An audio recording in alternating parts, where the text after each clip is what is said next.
大家好. My name is Tom Fong. I'm the president of CYC. Thank you, Kenny. Thank you, Mr. Huang. I want to thank all the supporters here today. I want to thank the parents who took time out to bring the kids out, whether they like it or not. But today's event is very, very important. It's important to underscore that, many decades ago, our great-grandfathers came to this country, helped to build a railroad. But guess what? We put our flag here and made that big statement that this is our country. So we're Americans of Chinese descent, helping our kids find their dreams and making it happen. So McDonald's Education Workshop, thank you McDonald's for the big sponsorship, AIG, Education One, WCDN, all the folks who put this together. Hopefully we can inspire a few American kids of Chinese descent to rise up, and maybe in 5, 10, 15 years, they're going to come back and be one of our keynote speakers. Okay, so that's our goal. I want to thank everyone who's involved today. But to kick things off, of course, we have a keynote speaker. Has anyone gone to the movie theaters and saw that movie Wonder Woman with Gal Gadot? Am I seeing that? I've seen it. Guess what, guys? We have brought Wonder Woman on Earth here today. A CYC kid. She played CYC basketball. She was a great point guard for our club. She went on to play in high school. She went on to play in college at none other than West Point Military Academy as a point guard. All right?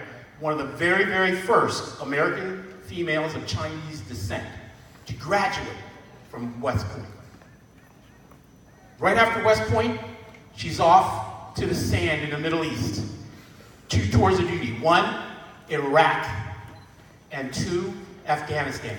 And I think it was Afghanistan, maybe it was Iraq, where she was one of the first sets of boots in the sand, putting up the tents, laying the runways for their first aircraft to land, to fight for our country's freedom.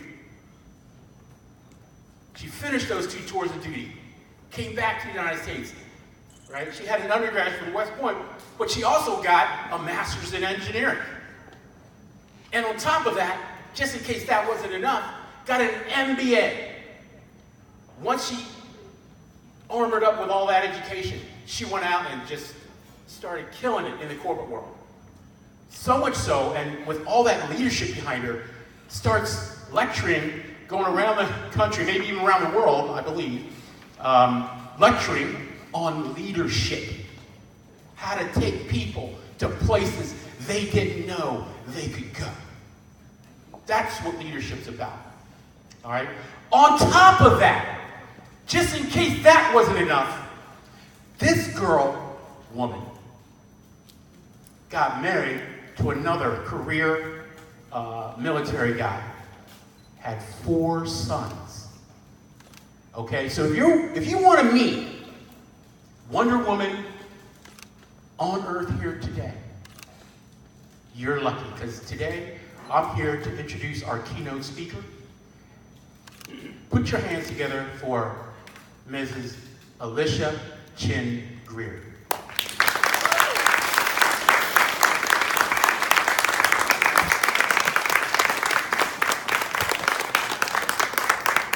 Thank you, Alicia.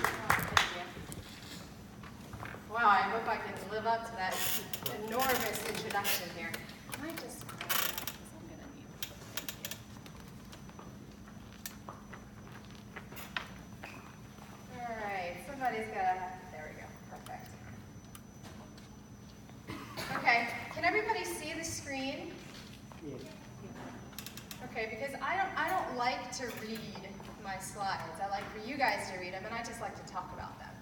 So if you can't see the words on the screen, I'm going to ask you to move to where you can see it. So I love this quote right here. Actually, this is my own quote. Don't be defined by a thing, be defined by how you do it. And I'm going to talk to you a little bit about that. And it's going to be about the difference between hard work and working hard. All right, don't say anything. Take a look at this picture. What do you see? Don't say anything yet. We're doing a little brain warm-up here. I gotta make sure you guys are engaged. Okay, give me one hand. Who can tell me what they see? Okay, I know you guys can talk. Okay, the hostess here. It's a duck. It's a duck. How many people see a duck? If you see a duck, raise your hand and say a duck. Well, that's not really participative, is it? Let's try that one again. How many people see a duck? Duck! Are you not sure? Oh, okay, duck. What else? Does anybody else see something different? A rabbit. Rabbit. If you see a rabbit, raise your hand and say rabbit. Does anybody not see both? Oh. Here's the thing about this picture. You can see a duck, you can see a rabbit. If you flip your perspective, you see something else, a duck or a rabbit. But if you only stare at it and understand it to be one thing, you'll never see the other thing. Perspective is important. Being open-minded to seeing things in a different light is important in life. All right. Just because I want to make sure you're awake, we're going to do another one. Don't say anything.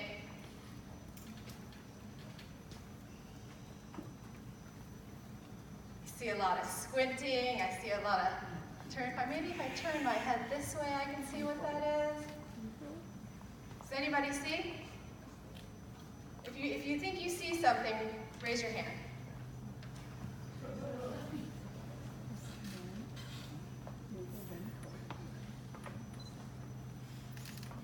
All right, let's get a student. How about you right here? What do you see?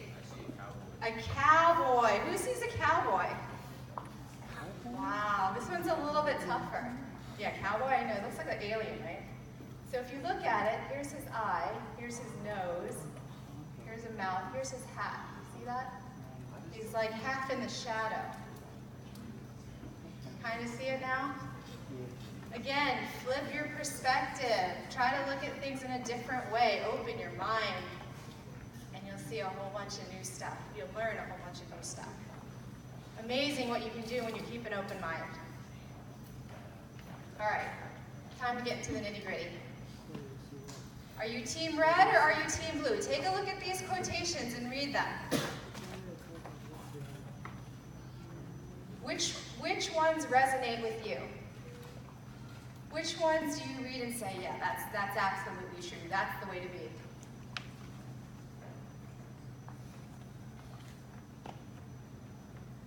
They're different. Team red is different than team blue. Although you may not see it, one's talking about hard work, and the other one's talking about working hard. Who's team red? Raise your hand, team red.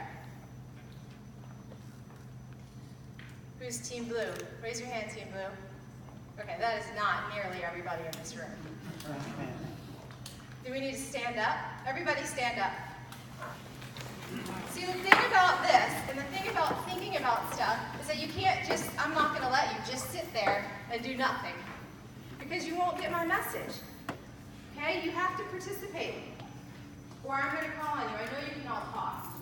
I know you all got hands. Okay, sit down. So here's the deal. I love calling on people that don't raise their hand. Love it. Because that makes for a lot of fun, right? The people around you laugh, the people in the room laugh. All right? All right, who's team red? Okay, if I don't see your hand go up, I'm going to call you out. Who's team blue? All right, much better. We have people participating now. So they look like the same thing, and I grew up thinking that hard work and working hard are the same. And a lot of people do, but they're actually very different. So I'm going to throw up another set of quotes, these black ones here. And I think they'll help you see the difference a little bit more. See, hard work does not always guarantee success. But if you don't work hard, you'll have a hard time. Working hard can be doing hard work or easy work. not the same. Just because you're doing hard work doesn't mean you will be successful. But I'm telling you that if you always work hard, you will be successful. There is a difference between hard work and working hard. Okay, but let me clarify something. I am not telling you that if you come up against hard work, you don't need to do it. If your chemistry homework is hard, you don't need to be like, oh, Miss Alicia said that's hard work. I don't need to do hard work because it's not going to make me successful. That's not what I'm saying. You do need to do that stuff too. Sometimes it'll be hard work, sometimes it'll be easy work. But regardless if it's hard or easy, you need to work hard. It doesn't always need to be hard work, but you always need to work hard. All right, this is one more that I like.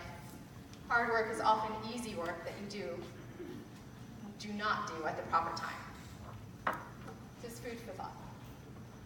So what is the difference? What is the difference between hard work and working hard? Can anybody help me out here? What's your guess? All right, this is where I walk out into the crowd and I pick somebody who looks like they're trying to be not picked. Oh, I got a volunteer, okay. Hard work is like a noun, and working hard is a verb. What, did you read my notes? Did you read my notes? Yeah. You did. Say that again. Hard work is a noun, and work hard is a verb. Wow, that's a significant difference. They're two completely different things. It's like apples and oranges, right? So if you Google the definition of hard work, this is what you get. It's a great deal of effort or endurance. That's it. It's a thing. Hard work is a thing. It doesn't change. Hard work is hard work. Okay? Working hard, if you Google the definition of working hard, guess what? You'll get nothing. Literally nothing comes up. But if you break it down into the word work and the word hard, this is what you get. Work is actively involving mental or physical effort, doing something. And hard is something that's solid. So if you put those two words together and look at the difference between hard work and working hard, hard work is a great deal of effort. Working hard is putting your effort towards something that is solid. One is a noun, one is a verb. One is a thing, and one is how you do it. Don't be defined by a thing. Be defined by how you do it. Putting a great deal of effort, it is not always going to make you successful, but working towards something solid will always make you successful. Work towards something solid. Put your effort in something solid. Put your effort in the places where you gain the most traction. That's how you become successful. Does anybody know what this gaggle of animals is? All right, this is where I get another volunteer. I think it's got to come from, you can't be this, you read my notes, you can't answer all my questions. All right, let's go with this guy right here. Yep. The 12 zodiac animals, that's right. 12 animals in the Chinese zodiac. Who wins this race? Who knows this story? So there are many, many different versions of this story. So I'm going to tell you one, part of one, parts that apply. So there was the Jade Emperor, the emperor of the heaven and the earth. And he decided that he wanted to make a calendar. And he told the animals that he would make a calendar and put the order of the animals would be dependent upon how they finished the race. So there was merit in becoming first. There were 12 animals that participated. You guys probably know the 12 animals, so I'm not going to name them all. But everybody wanted to be first. So this race course had running involved and had crossing a river involved, and then you had to get to the finish line first. And the first animal to reach the finish line would be the first animal on the Chinese zodiac calendar. And then it would succeed in the order that they arrived. So the rat, who's an early riser, he wakes up and he goes, I'm going to go win this race because I'm going to be the first one. I'm the smartest animal out of all these guys. So he wakes up and he runs to the start line. He runs to the start line. We haven't even started the race yet. He runs to the start line and he gets there and all the animals are already there. He's the early riser and all the animals are already at the start line. He didn't even beat anybody to the start line, even though he had a head start. And he's tired. I mean, like super tired, right? He's panting and his legs hurt and he's like, man, that's hard work. Getting to the start line was hard work. Can't do this. I'm not going to win the race like this. So he started thinking about it. And he said, man, I see these animals standing here. I'm not going to beat any of them with hard work. So instead, let me put my effort towards something where I can gain traction. If I'm the smartest animal here, I'm going to use my brain instead. So he says, the ox is not the fastest, but he is the fastest swimmer, or he's the strongest swimmer, and he's steadfast. And oh, by the way, the ox is really nice. He's got good character. So I'm going to go up to the ox, and I'm going to ask the ox, hey, Mr. Ox, how about we make a deal? How about you let me ride on your back for the whole race, and I'll sing to you? And the ox is like, oh, yeah, that sounds good. That's a great idea. Sure, why not? So the rat jumps onto the ox's back. They start the race and they head off. And sure enough, the ox crosses that river and gets to the finish line first. And just as he gets to the finish line, the ox is like, yes, I did it! And he's celebrating. And just at that moment, the rat jumps off, and what does he do? What does he do? He finishes the race, and he wins first place. So the rat is the first animal on the Chinese zodiac calendar. And how did he win? How did he get success? Trickiness. Some people call it trickiness. Some people say it's cunning. Those are all words that are used to describe people that are born in the year of the rat. But it's smart, right? He won. He reached his goal. But he didn't do it using hard work. How did he do it? He worked hard at something that he knew that he could gain traction at. He knew he was smart. He put his effort into something solid for him. There was no way he was going to win that race by hard work alone. He could have ran and ran and ran as hard as he could, and he would have never won that race. But instead, he put his effort towards something that he knew was solid, something that came easy to him. In this case, the rat worked smarter, not harder, right? He put his effort towards something that was solid, which was using his brain, something that he knew he was good at. And then he reached his goal. He won. The smallest animal out there, and he won. He beat all these other people, all these other animals, excuse me. It's a great story. You must work hard, but you don't. You must work hard, but you don't have to seek out hard work. So I'm going to give you 2 keys that I believe are going to help you stay on the path and keeping you focused on working hard instead of getting stuck in the rut of hard work. Because sometimes when you're doing hard work, you kind of get stuck there, right? Because you just think, oh, if I just muscle through it, success is on the other side.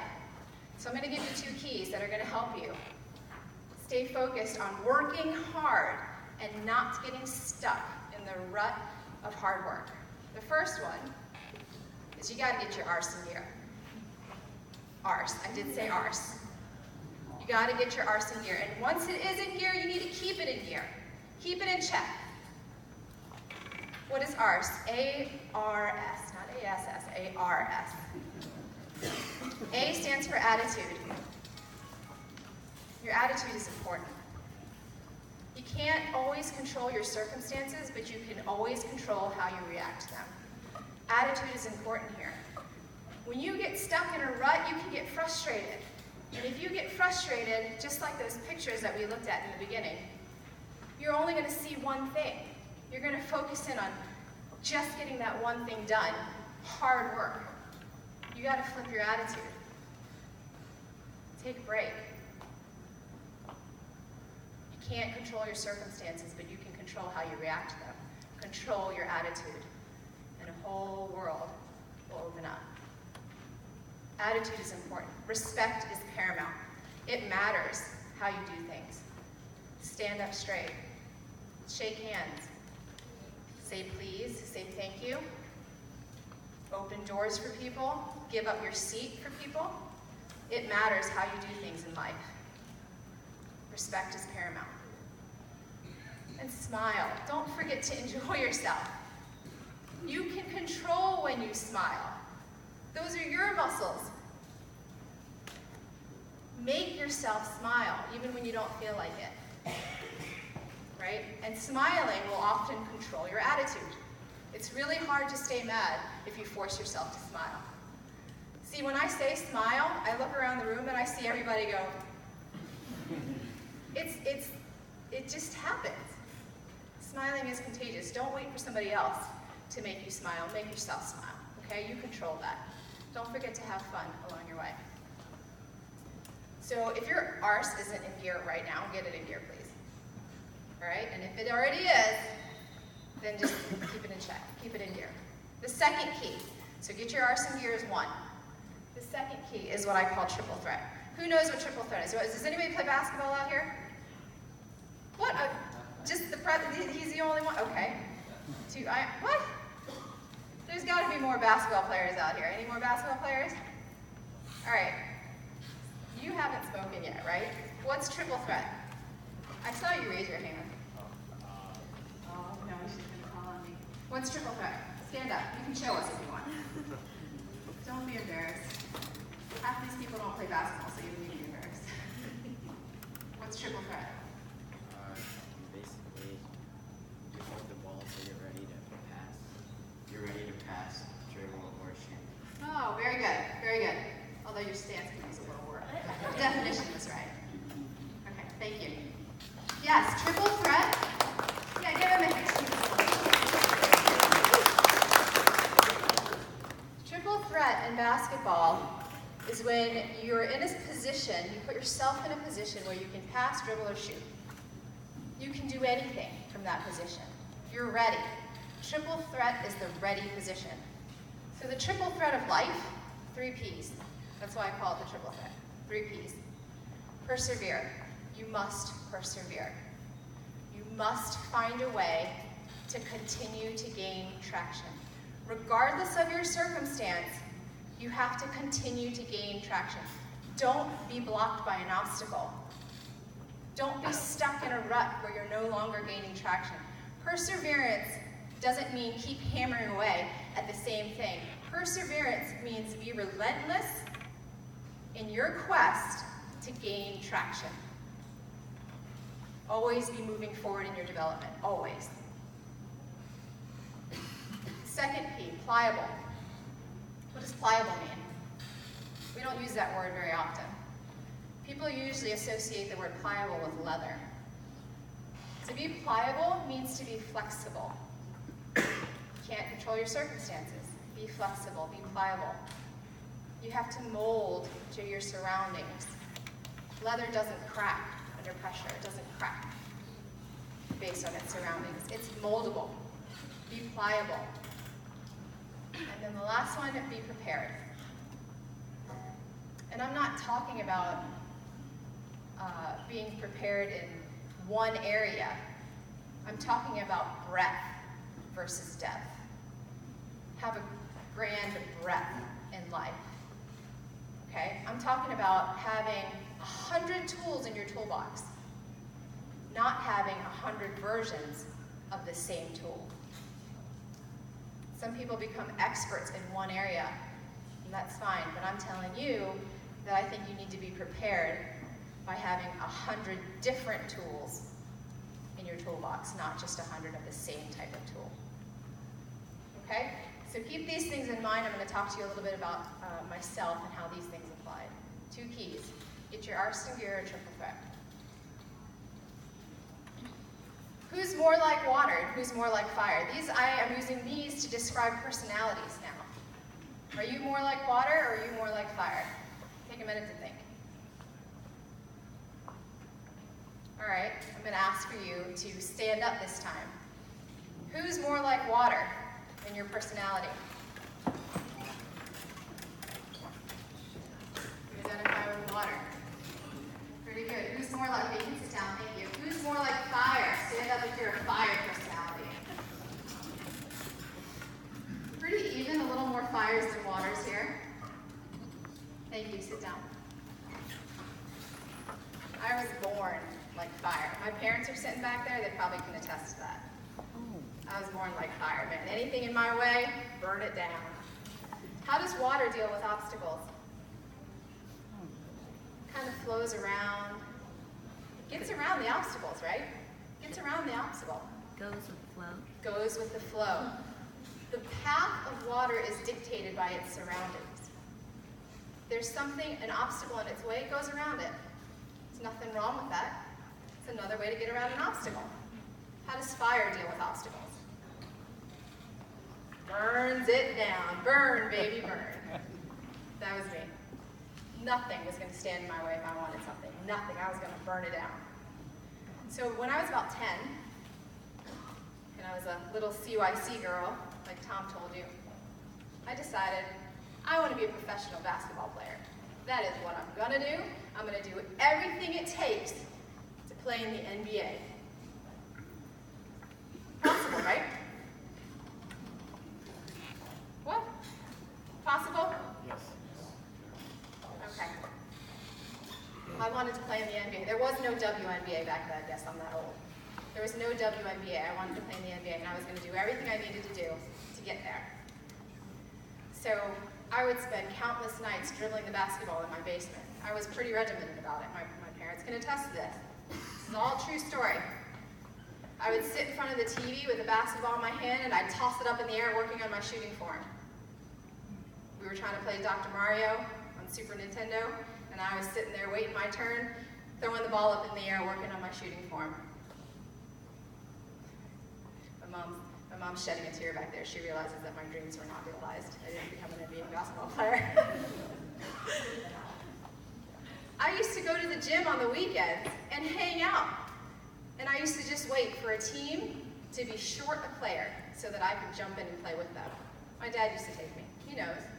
I used to walk to the local playground with a ball, and whoever was out on the court, didn't matter if it was a girl or a boy. I was going to jump in, I was going to play pickup with them. I loved basketball. I worked hard at it. And at that time, it wasn't hard work. I loved it. And things came naturally to me. And it was easy. Hard work wasn't hard work yet. But I worked really hard at it. And I gained traction. I was playing on 8 teams at one time, I counted. I started all 4 years in varsity in my school on that basketball team. And by the time we were seniors, my basketball team was ranked #1 in the Washington Post, the top team in the DC, Maryland, and Virginia area. That was my team that I started for all 4 years. I was gaining some good traction. And then I started getting college recruiting letters. Not just one, I got several. And I was excited, and I even told my dad, I said, I don't care where I go to college. I just want to go somewhere that I can play basketball, because that's my dream. That's what I want to do.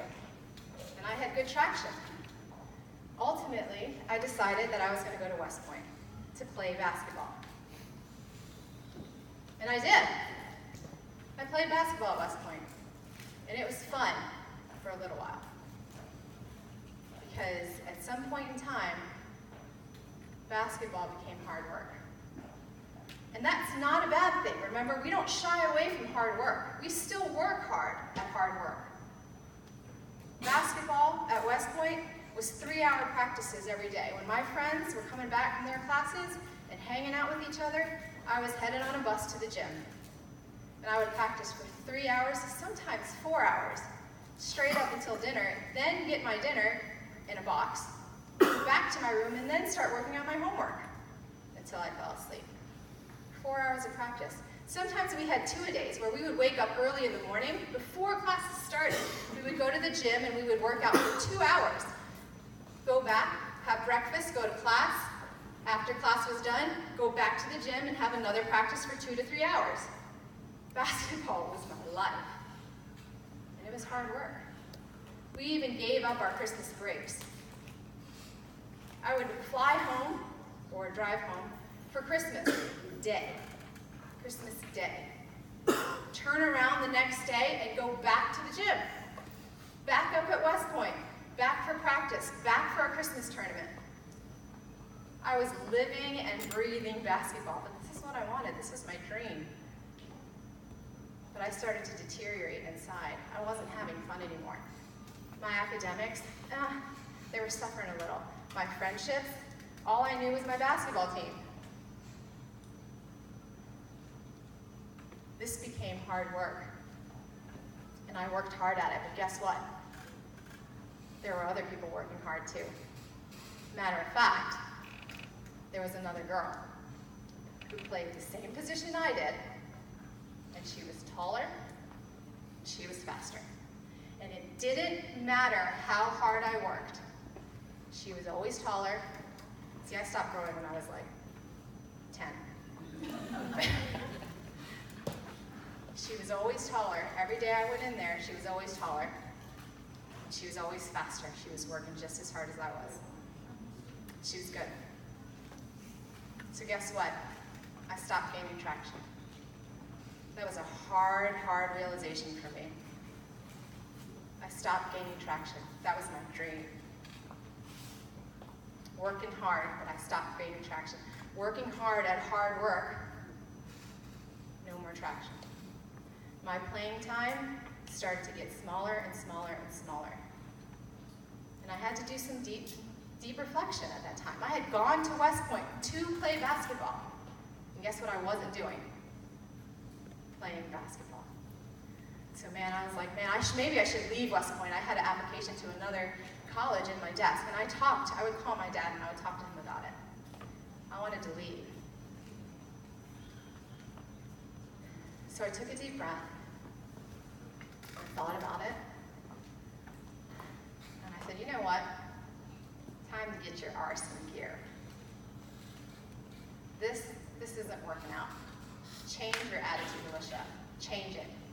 You cannot control your circumstances, but you can control how you react to it. Open your mind. Smile. Find your smile again. And then I started seeing that as one door closes, other doors open. That perspective change, whether you see a duck or a rabbit or you see both, all of a sudden I could see both.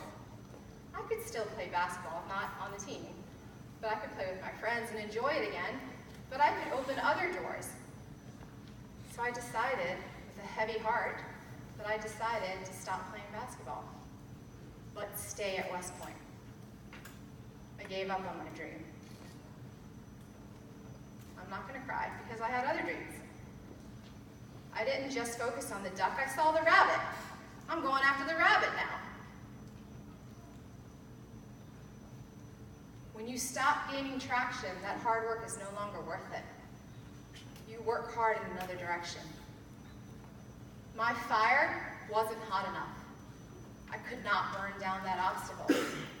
For the first time in my life, my fire was not hot enough. That was a hard reality. So I thought, you know what? Let's be a little bit more like water. Let's go with the flow on this one. So I became a little more like water. Stepped around that obstacle and kept on going. About that time, I had to pick my major. So I decided, what am I going to do? Math is easy. Now you can coast through things that are easy to you. You can say, oh, math is easy to me. I'm not going to pay attention to it because I don't need to. But I decided, math is easy to me, I'm going to major in math. I'm done working hard at hard work. I'm going to work hard at easy work. And when you work hard at easy work, that's like putting yourself in hyperdrive. You gain so much traction with stuff that you're good at when you put your effort towards that. So I went into hyperdrive. I was happy, I had friends that I could hang out with, I had time back, I had my Christmas breaks back, and I decided to major in math, and I put my effort towards math. Oops, wrong button. And I became a math major, and I went into hyperdrive, and I actually graduated with the top GPA in my major. I was awarded the top award in the math department when I graduated.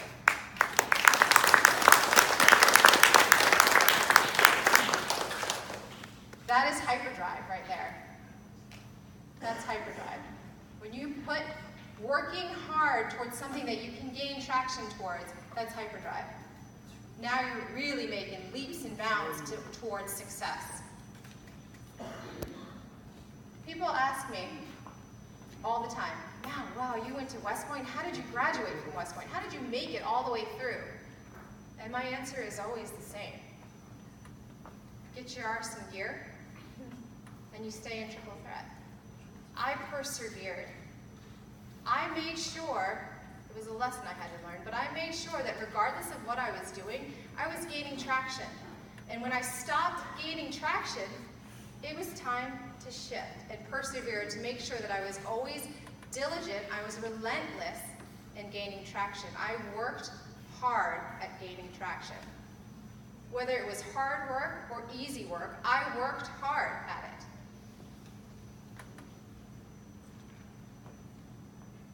And that paid off. Because after that, I built an entire career. As Tom told you, nowhere in here do you see a basketball. This little lifeline here, I graduated from West Point. I spent 5 years in the military. I deployed to Afghanistan, and I deployed to Iraq. I deployed to Puerto Rico. I led troops in battle. Came home, and I went and got my MBA from the University of Georgia. Took that MBA and went and worked and became a vice president at Goldman Sachs. That's one of the best, right, Matt? One of the best firms that we have. It's making plenty. I was happy. And then I became a mom. Mom, wow, how impactful is that? You guys may not understand that yet, but you will. And then I became the director of operations at the Innovation Network. And now I'm a public speaker. I teach leadership, and I'm a motivational speaker. And I love every minute of it. I love the path that I took, but if you ask me if that's the path I was going to take when I was 10 years old, no way. You would have seen, instead of seeing 6 pictures down here, you would have seen 6 basketballs. I was all about basketball. See, it's okay to chase a dream passionately, but it's also okay to shift your dream. Working hard to success does not have to be hard work. It can be both hard work and easy work. But regardless of what you do, you must always work hard. I was born like fire, but I let a little bit of water into my life. That's my fire and water there. What am I now? My fire and my water? I'm both. Thank you. I'm both. I'm lava. Oh yeah, watch out. Be like lava, guys. Be a little bit of fire, be a little bit of water. And remember, work hard, triple threat, and keep your arse in gear. Arse in gear. I did say arse. All right, any questions? Yes, Tom. Through the path of your education, early career to now, what was one of the biggest challenges that you came across, and how did you get around? All right, what was my biggest challenge in my entire path here? Really, it's all internal. How did I get around it? I am a strong believer in self-reflection. You're always going to have challenges in your life, and some of them are going to seem insurmountable. Sometimes you have to get in the car, and you got to turn your radio off, and you got to sit in silence. And it's in those quiet moments that you will speak the most loud to yourself. listen. So how do I get around those challenging moments?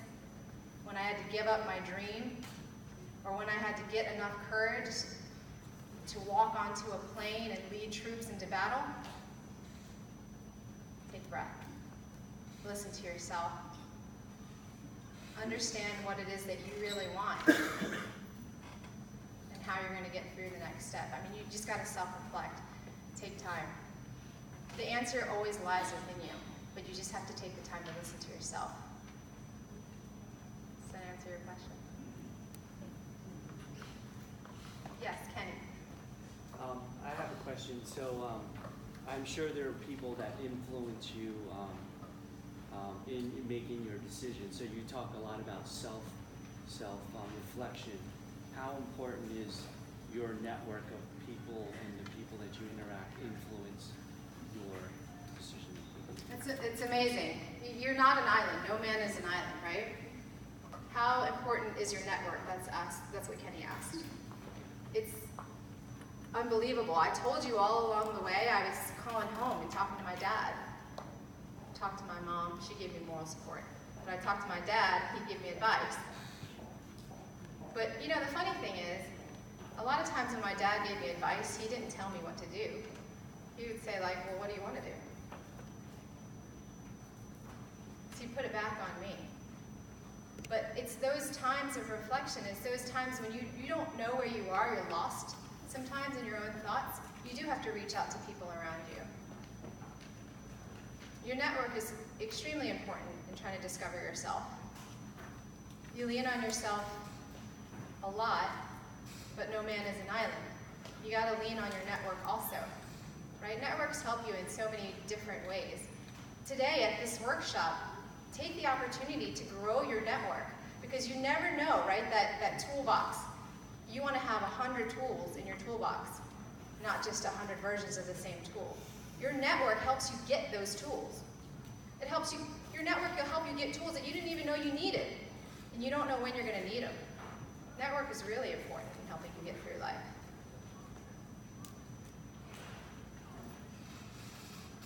Anybody else? Yeah. So you emphasized water, right? In your big moment, the water saved you, but in your life, there must be moments that fire help you to break through. Can you say something about that? Actually, I emphasize water because water was different for me. Actually, fire is what got me through most of my life. But my point is that you can be neither fire nor water all the time. You got to be a little bit of both. That's why at the end, I tell you to be like lava. Be a combination of both. You're going to have a natural tendency to be like one or the other.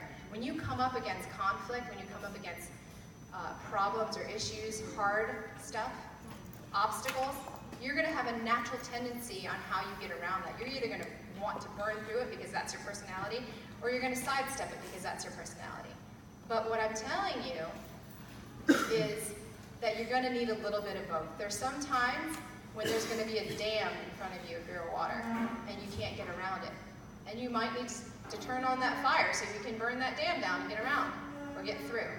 And like me, you may be like fire, but there may be a wall up there that you just can't burn down. My fire wasn't hot enough. And you got to be a little bit more like water. So yeah, you got to be both. Yep. So I have a question about the education you got from the West Point. I heard some opinions saying the West Point is actually a good school for you to gain the leadership training. So I think if you can get into the West Point, you are good enough to get into Harvard or Stanford, okay? So how do you compare, education you could receive from different schools? So I just curious about the teaching style in West Point in terms of the leadership training. So I have done some leadership training at Harvard, and Harvard is a great school, and Stanford's a great school, Yale's a great school. All those schools, they're great schools. And I'm partial to West Point. And I'm partial to West Point's leadership training because I graduated from there. I believe that at West Point, you're not taught leadership. It is ingrained in you from the day you step in.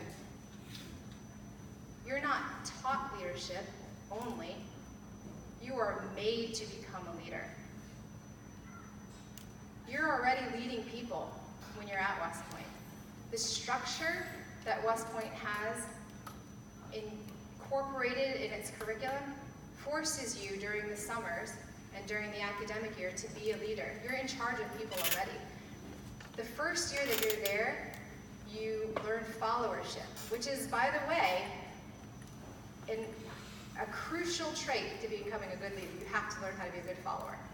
So you learn how to be a good follower first. In the second year, by the second year, you're already in charge of 1 or 2 people.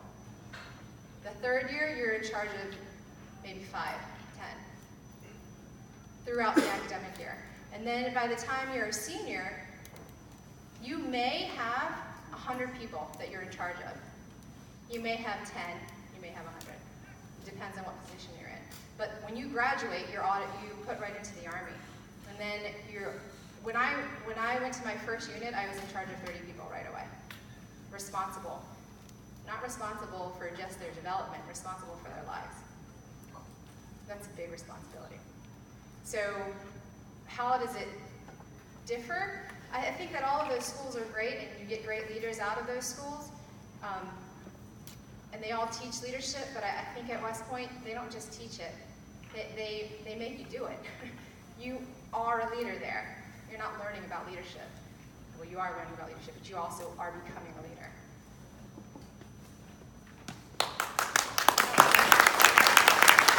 One more? Okay, go ahead. Do you have any hobbies like basketball that you used to get through challenges and stuff? Yeah, I played the piano. And piano became challenging at times because my fire burned out long before the piano, though. I stopped playing piano when I was, I think, in high school. I loved piano, but at some point in time, I wasn't going to become a concert pianist. Right? I love sports. Any sport, really. Soccer, swimming, softball. I played all of those sports as well. I also like to talk to people. That's a hobby. On the phone, right, in high school. Well, that one didn't die. I became wildly successful at it. As you can see, I'm talking to you right now. I made a career out of it.